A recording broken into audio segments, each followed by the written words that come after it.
Hello and welcome to New Jersey Politics with Laura Jones. I am Laura Jones and we are so glad to have you here. Today we are talking about New Jersey's race for U.S. Senate. Republicans had their chance to debate, and we're going to talk about who's running, what was said, and who didn't show, as well as what to expect in the upcoming primary.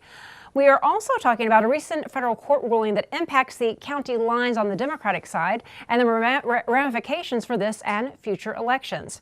My guests for the next half hour are David Wildstein, editor of the New Jersey Globe, Micah Rasmussen of the Rebovich Institute for New Jersey Politics at Rider University, Matt Rooney, founder of Save Jersey, and Joey Fox, congressional correspondent for the New Jersey Globe. All right, it's good to see you all here.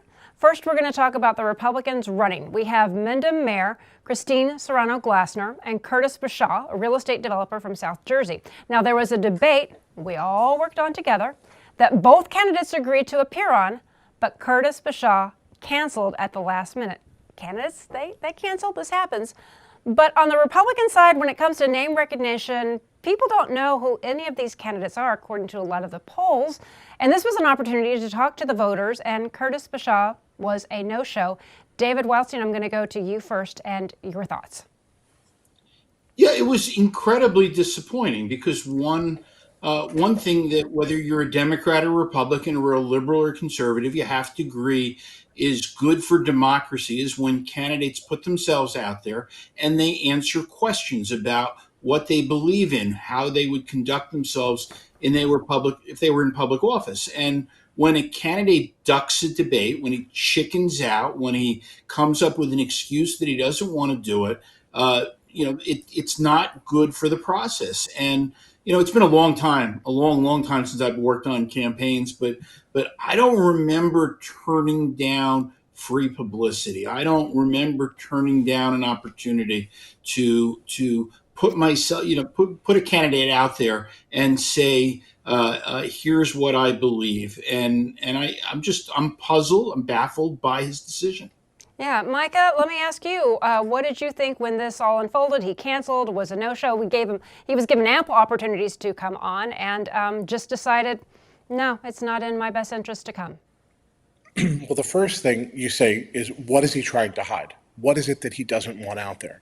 And through some reporting at the Globe, we came to find out from some insiders that he didn't really want to talk about Trump because there are questions about how much he supports him. And if you listen to the debate, you watch the debate, you'll see Christine Serrano-Glasner ask a lot of pointed questions about his support for Trump and whether or not it's been really solid support for Trump. So apparently he didn't want to get pinned down on that. And he knows he doesn't want to get pinned down on that because while that would be something that he views as an asset in the primary election, it's something he doesn't want to, he wants to do that two-step where he goes back to the middle in the general election, and he feels that anything that pins him down now would make it harder for him to do that. It's really a sad reflection when you say to yourself, I can do better with the ads that are scripted and carefully orchestrated, and I'd rather have that speak for me. I'd rather not put policy positions out on my website. I'd rather not people know a lot of details about where I stand on things and just let the ads speak for themselves. It's a pretty cynical attitude to have, I think. Well, and also the timing of this, because Curtis Bashaw did announce this week, right before the debate, that he was going to support Donald Trump. Matt, what did you think about that announcement and then the timing and still not showing up for the debate? I'm becoming a little desensitized to be honest with you, because I've done a ton of debates, for example, with David Wildstein in the New Jersey Globe, and I think this is my third empty chair debate since 2022. It's a trend. It's not just this U.S. Senate race. Candidates are making a decision, and I think this has already been alluded to, that with the use of social media and paid media that their consultants produce, that they can do a better job of reaching voters directly and having that conversation that they used to have on the debate stage. But we know it's not quite the same thing. So is the trend ever going to reverse itself? I mean, I certainly hope so, because, for example, Donald Trump, I'm a Republican, I'll be voting for Donald Trump, but he is one of the great issues of our time. So where candidates stand on him, whether they support him, their views on, for example, the political prosecutions of him, they're substantive issues. They're not just process issues that those of us that are in the media are interested in discussing. So I don't know where we go from here, but I certainly hope that next year we have more debates where there's more than one participant. Well, and ever since COVID, most people know how to operate a Zoom camera. It is relatively easy to be able to get on and to participate. You don't have to travel to a location. But Joey, I want to get your thoughts on the plus negative side of this. Since COVID, again, access to coming on to shows and to debates and to forums, easier to do. But then a lot of campaigns, a lot of elected officials almost cut out reporters and just manage it from social media. So I'd love to get your take. Yeah, I mean, so I think that all of this has been alluded to already, but there was a poll that came out this week that asked about the Republican primary election, and it showed that 84%, I think it was 84% of respondents to the poll didn't list a preference in this primary. There were 5 candidates who were listed, one of whom has since withdrawn. It was Bashaw, Serrano-Glassner, and then 2 much more minor candidates, Justin Murphy and Albert Harshaw. They were all in like the 2 to 5% range. So this is a race where we're only a couple months from primary day, and Republican voters genuinely do not know who any of these people are. And so you're right that candidates who are already in a prime position have an incentive to let their own campaign do all the talking, let whatever ads they may fund do the talking, let their own outreach get their message out, rather than having it be done in an uncontrolled environment like a debate. And the county organizational line, the New Jersey system that really benefits party-endorsed candidates, it's still, as of now, still there on the Republican side. It's been struck down on the Democratic side this year, but not on the Republican side. And Curtis Bashaw has substantially more county lines than Christine Serrano-Glassner. So I know exactly what his calculation was here. It was, I've got 14 county party endorsements. My opponent has 7. If I just sort of coast this out, then I'm probably going to win this primary. Right. But it means that you end up with these situations where you've got a number of candidates running, and not all of them are out in the world with their policy positions being, questioned by outside observers and looked at in a way that voters might find helpful. Well, and that's the other thing is maybe they don't need press the same way that they used to a few years ago. But when you go to Curtis Bashaw's website, it's hard to find where he stands on the issues. And it is. Can you, Joey, this is something that we talked about before. Can you talk about the importance of being able to find that information? As a reporter, you and I, both reporters, it's hard to find where does he stand on anything. I've not been able to find anything. There's very limited amount of interviews that are out there, and he doesn't really talk a lot about the economy, he talks about small businesses, how it impacted his business, but you don't hear him on abortion, you don't hear him on the other immigration, other issues that people are going to be going to the polls, they're going to be casting their vote, that really matter to the voters overall. Yeah, I mean, I think that's 100% true.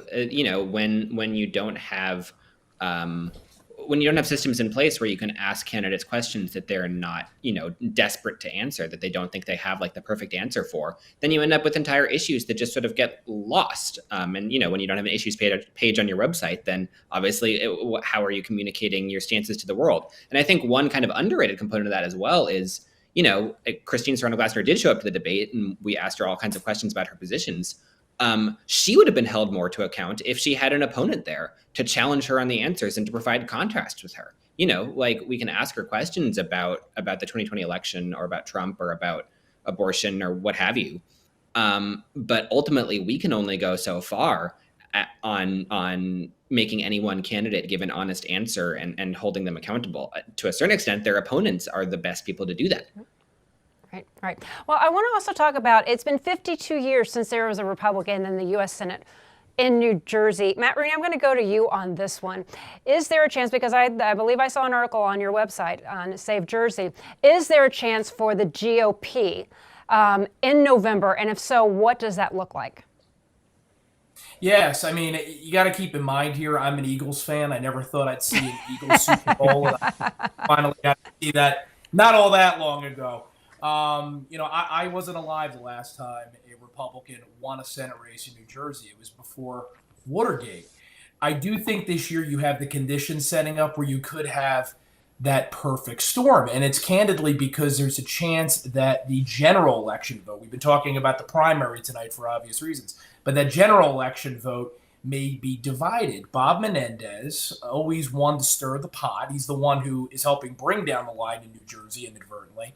He's now saying that he may run as an independent Democrat in November. And there's a poll out just this week that says that he could get close to 10% of the vote. That's a lot of votes, and it's going to come from Democrats, not from Republicans primarily. So if that happens, and then let's say maybe RFK Jr. has a Senate candidate run in New Jersey that affiliates with him, you could have a scenario where a Republican gets elected with 43, 44, 45% of the vote. I still wouldn't bet the farm on it, as the saying goes, but it's much more possible this year than it's been in a long, long time. Yeah, Micah, David, either of you see a path for a Republican actually being able to take this? Well, the biggest part of that path, just jump ahead of you, David, for a second. I apologize. The biggest thing that has to happen in that path is that Menendez has to not have a criminal conviction between now and the general election. And I guess it's anybody's bet whether or not that's the case. But he's not going to be able to draw a lot of votes if he is criminally convicted by the time the general election rolls around. Right. David, what do you think? Well, Any first of personal all, what I Republicans? think, yeah. Well, first of all, what I think is it's like a dagger through my heart when I hear Rooney use the line about he wasn't born yet, because I knew the guy who won that election 52 years ago. So Matt's just trying to make me feel old, and he succeeded. But he's absolutely right. If the circumstance is that Bob Menendez runs as an independent, and this is a three-way race, and we've seen it happen in other states. We saw it in Connecticut with a senator who had legal issues who ran as an independent. We saw it New York, a three-way race with an incumbent running as a third-party candidate. It enables Republicans to win, and that's, numbers don't lie, and Republicans are going to hit at least the low 40s, no matter who it is, because they always do. That's just where New Jersey is. And if you can win with that because the Democrats are split, then yeah, it's a possibility, and it certainly could happen. Well, on the Democratic side, we had Tammy Murphy. She dropped out, and she's talking about the Democrats need to come together to support each other, because that was looking to be a really, really nasty, drawn-out primary campaign. It's also Andy Kim who made his campaign about these county lines. So we all haven't talked about Tammy Murphy and her dropping out of this campaign, out of the race. So I want to get your thoughts. Let's go to Joey first. I'll go to Joey on this. And Tammy Murphy, coming into this, you would think, because she had that organizational support, and we're going to get to that court case in a little bit. She had, name recognition. She had her husband as governor, but it just didn't play very well. Well, so what I'll say first is that not only was I not born the last time that a Republican won a Senate race in New Jersey, you could double my age and you still wouldn't have a Republican be elected in New Jersey. So on Tammy Murphy, I mean, since we never actually, Tammy Murphy has still technically never made it to the ballot for public office. We don't know how voters would react to her in the privacy of the polling booth. But I think what was becoming clear about her campaign was it was really struggling to connect with voters and to specifically take the advantages that are conferred by party support in New Jersey and turn that into something real. Usually in New Jersey, when you get the kind of party support that she got early on, that's sort of the end of the ball game, and nobody really is able to contest that. Andy Kim very early on in this race said, no, I'm going to contest this. I'm not just going to roll over the way that New Jersey candidates often do in these scenarios. I'm going to say, I'm going to still take you on. I'm going to still make this a real fight. And he did that. I mean, since he started his campaign the day after Menendez was indicted, since Tammy Murphy entered the race, you saw, I went to 7 different county conventions, no, 6 maybe, whatever, a lot of them over the course of February and March. And I saw Andy Kim and Tammy Murphy, bare knuckle it out through all these county convention fights. And I think that was just, in her announcement saying she was withdrawing from the campaign, Tammy Murphy just said, I I don't want to fight this deeply negative fight. I don't want to splinter this party in this really damaging way, which I think was, partially her stepping aside in the name of party unity, and partially her conceding that her campaign was not making the connections it needed to make, polling the way it needed to poll, and doing what it needed to do to win this primary, absent a really expensive, bitter campaign. Yeah.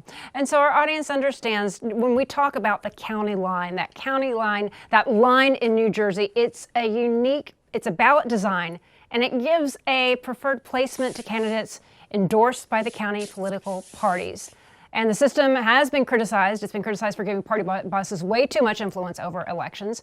It makes it difficult for the grassroots candidates to compete. And recently, news that we had just last week, a federal judge ruled that the county line system is unconstitutional. They said New Jersey's got to redesign its primary ballots for the June 4th primary election. But David, at this point, it's only the Democrats. Yeah, I mean, Judge Karashi ruled specifically that it is unconstitutional for Democrats, but it's okay for Republicans. They could go and do this because they hadn't been a party to the lawsuit and they hadn't complained, and that's a little crazy. I think we're going to hear more and more about that as we go on. One of the issues about the line is that it limits competitive elections.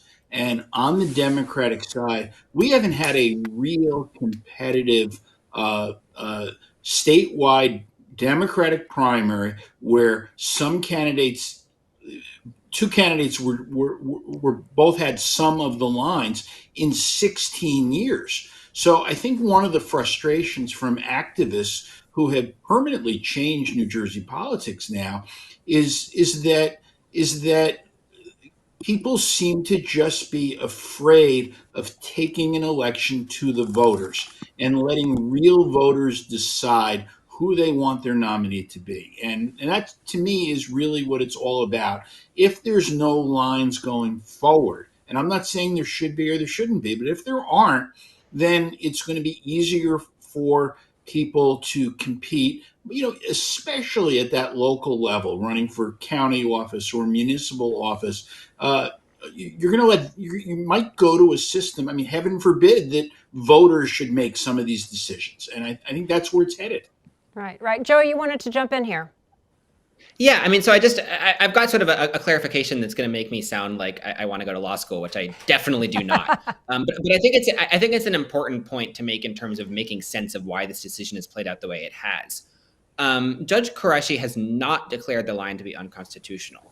What he has done is he has said that the plaintiffs in this case who asked for a preliminary injunction halting the line this year, so basically like a temporary measure, he basically ruled that he has sufficient reason to believe that they will succeed on the merits of a broader lawsuit about the constitutionality, and thus he is willing to suspend the line this year. And that is why you see this weird divide between Democrats and Republicans, because there were no Republican candidates that sued for this specific relief, for this specific line suspension this year.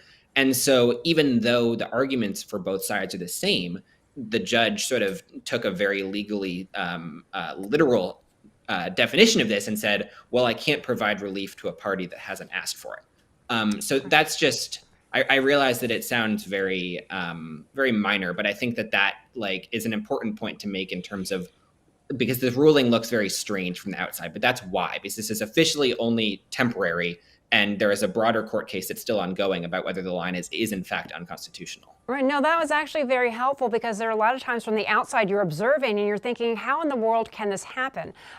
Just like how juries are charged with, you can take into consideration this testimony, but you can't take into account that testimony. So it's the court of public opinion versus what actually happens in court.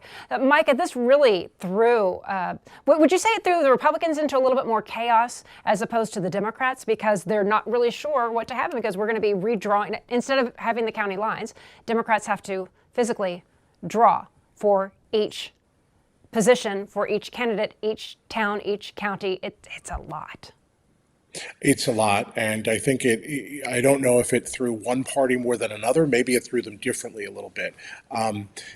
What actually happened is, I think Judge Karashi would have been content to let the whole thing be suspended, except that some Morris County Republicans asked the question, this doesn't apply to us, right? Because there was nobody in the case who was asking on the Republican side for this relief. And so he said, you know what, you make a good point. So I think that's really what threw the Republican side back to their line system and back to this advantage that in this particular race, Curtis Bashaw has what we think is an advantage because he's got 14 of the lines versus Serrano Glasser's 7 lines clustered in the northern part of the state. So with the lines remaining, we think that there is some more order that's left on the Republican side in this primary than there is on, well, of course, the Democratic side. Of course, there's order because Andy Kim is the only person left in the race at this point. Right. Matt Rooney, I want to get your take on the. I'm sorry, Laura. One more. I apologize for doing this and talking. He's not the only person left in the race, of course, but he's the front runner who's left in the race and is far ahead of his opponents, and so there's a little more order there. Yeah. So Matt, what do you think about this? Not only the consequences, but perhaps the unintended consequences, not just this election, but to the general and then bigger picture. Well, that's right. I mean, I am an attorney, so I tend to be a little bit of a contrarian. That's my job. You have to look at both sides of it. We're assuming that the new system is automatically going to be better for the average person to be able to run for office. Well, for example, in New Jersey, we've seen the rise of super PACs and dark money groups in recent cycles. They are going to likely be more powerful now without county lines. So I don't know. I mean, right now you can join a county committee in most counties, many Republican and Democrat counties. They have open spots. You can work your way up. You can play the political game and eventually have a seat at the table. Is it actually going to be easier if you're up against the NJEA or a group backed by a very powerful machine or billionaire that is now going to hold disproportionate sway in New Jersey politics? I mean, I'll tell you what I hope. I think that there should be a legislative solution here. So hopefully this has been a wake-up call for our legislators. They very often are behind the 8 ball on a number of different issues. They should step in here and fix some of the more egregious aspects of our current system. Like, for example, they could ban ballot Siberia tomorrow, where somebody gets stuck by themselves all the way out at the end of the ballot when you go to the voting booth, and therefore they have a disadvantage when it's time to cast one's vote. So that's really what I hope for, and I think you're probably actually going to see that, because to the point that's already been made here, we only have an injunction right now. A final decision has been made, and a final decision may not happen for a while, especially after this works its way through the appellate courts. Yeah. David, final thoughts on this particular topic? Is this the devil you know versus the devil you don't know? You know, I happen to think, number one, you know, I never think that people should predict what a judge is going to do. I have found myself far too disappointed in my life over how judges deal with election laws. That being said, I think this is headed to the U.S. Supreme Court. I think we're in for quite an interesting fight, and as they say in Jersey, it ain't over till it's over. So, right, and all because of Bob Menendez. His trial is coming up in May. He said he's not running in the Democratic primary, but he is considering a run as an independent Democrat in the general election. So again, this is his indictment is what triggered the national spotlight on him, Andy Kim stepping up. So let's talk a little bit about the Menendez factor in this election. And I will go to Micah. I'll go to you first on this one. Sure. I think it's really speculative on our part until we know what his legal position is after his trial, which is scheduled to begin in the beginning of May. Once we know what his legal status is, if he somehow pulls a mistrial out of a hat, if he somehow pulls an acquittal out of a hat, those are things that could put him in really good stead to mount an independence bid and to get back at the Democrats, who abandoned him. Remember what he said on the courthouse steps in 2018. I know who was against you in 2017. I know who's against me, and I'm going to remember, right? I'm taking names, essentially. He could do that. He could do all of those things. But it really depends on him having a clean legal bill of health, which I think is a big question mark at this point. All right, so Matt Rooney, let's go to the lawyer here. What do you think? Well, this case, I think most people would agree, and Mike is right, we can't judge this before it gets to a jury. This time, the evidence is much easier for a jury to understand, right? Gold bars and money in the pockets of jackets. It just looks terrible. And I think in the court of public opinion, it is going to be Bob Menendez's problem, regardless of whether he is ultimately acquitted or not. Last time it ended in a hung jury. The only part that I don't know if I disagree with Micah, but maybe I'm a little bit more cynical. I'm the Republican on tonight's panel. New Jerseyans have had a stubbornly high tolerance for corruption for many years now. This is not Bob Menendez's first indictment. As I said, the last one ended in a hung jury, and he still ended up getting reelected. So is it really that unbelievable, even with a conviction, that he couldn't get 8, 9, 10% of the New Jersey electorate to go along with him? It seems inconceivable, but I think it's possible. And that is maybe not good news for the process and what it says about our electorate, but it could get a Republican Senate candidate over the hump. All right. Well, I mean, the saying is, a week is like a lifetime in politics. And what a past couple of week and a half that we've had. So much to talk about. And I want to thank you all for coming on today to talk about all of these issues. And I look forward to having you back on. Thank you all. Thank you. Thank you. All right, and that is going to do it for today. I'm Laura Jones. Thanks so much for watching New Jersey Politics. We look forward to seeing you back here next time.